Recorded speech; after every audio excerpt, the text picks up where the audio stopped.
In the 1500s, certain populations within North America were among the tallest populations in the world, but in a single generation that all changed.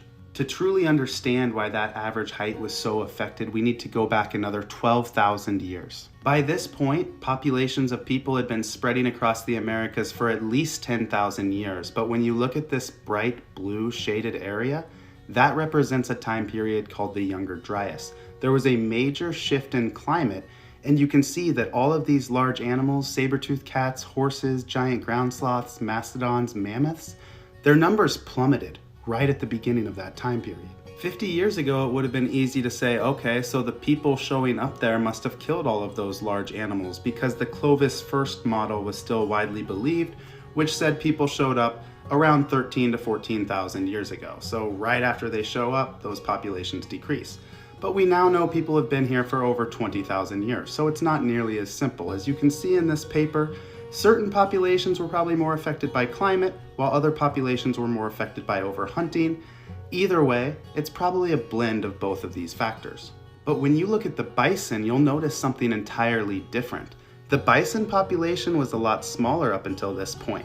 When those other large herbivores were gone, the bison population exploded, and we actually have a change in species around this time.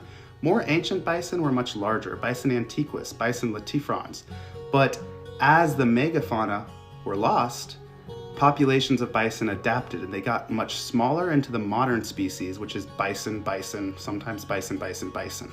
But either way, the new species, bison, bison, it is entirely fair to say that they evolved alongside the humans living here.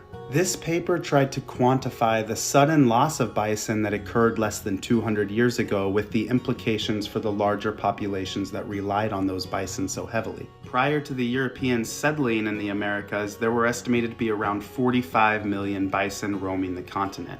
And then after a sudden drop by the 1880s, that population was fewer than 1,000, with some estimating as low as 325 bison remaining. While some may try to hide this, it is very true that this was an effort to hurt the Native American populations already living in North America. The bison were a staple of their food source. By removing it, the Europeans could then try to take over. So they were attempting to drive the bison to extinction to then affect the people who relied on that bison. And this paper found that certain populations that really relied on the bison lost as much as 9 centimeters or 3.5 inches to their average height. That paper goes really deep into the details, but I just thought this was worth showing. It's absolutely sickening to know what we not only did to other animals, but to other people.